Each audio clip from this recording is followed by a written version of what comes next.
So here we have the Fiat 500 on a 12 plate. I'm going to start off by showing you around the outside of the car, and then we'll hop in and run through some controls on the inside. From the outside you can see it's a 3-door car with alloy wheels. We're going to start off inside the boot and then work our way around the rest of the car from there. As we approach the back of the car, you can see, given the size of this particular vehicle, we have a decent amount of boot space, which can be increased further if you wish to fold down either or both of those 50-50 split folding rear seats.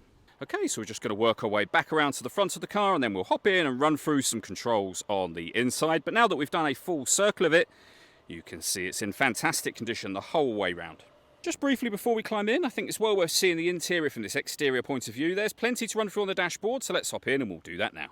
Okay, now that we're inside the car, we're going to start with the dials. We have the speedometer on that white outer ring, the rev counter within that, and then the trip computer in the centre, which includes the total miles for the car. They are 64,573, as you can see.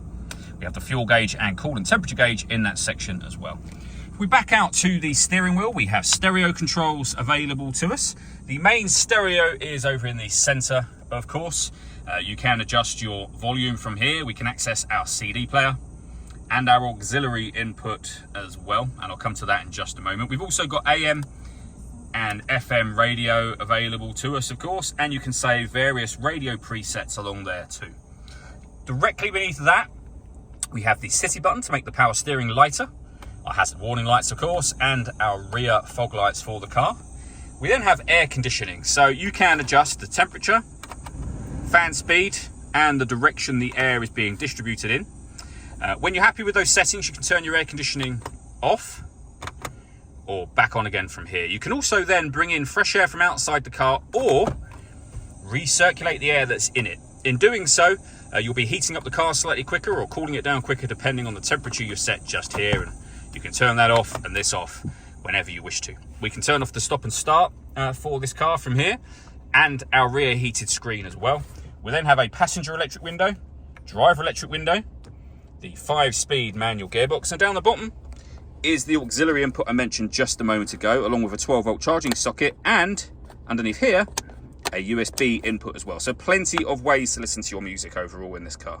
The last thing I wanted to mention is the sunroof we have just here. So we have a manual blind you can open and close. This is a fixed piece of glass, but as you can see, it lets in a huge amount of extra light to the cabin area. The last thing I wanted to talk about is the paperwork we have for this car. So as you can see, the V5 registration document, of course, 2 keys for the car, plenty of receipts in here, and of course the main handbook as well. We then have the service book, and as you can see, loads of stamps all the way through, right up until just a month ago. It was just at the end of September was the last service. But it is worth pointing out, though, that if this car required a service or MOT within the 6-month period at the point at which we sell it, we would do those anyway. All that leaves me to say is thank you for taking the time to watch this video. If you'd like to come and see the car in person and have a test drive, please feel free to give us a call here at Watson Cars. We'd love to hear from you soon.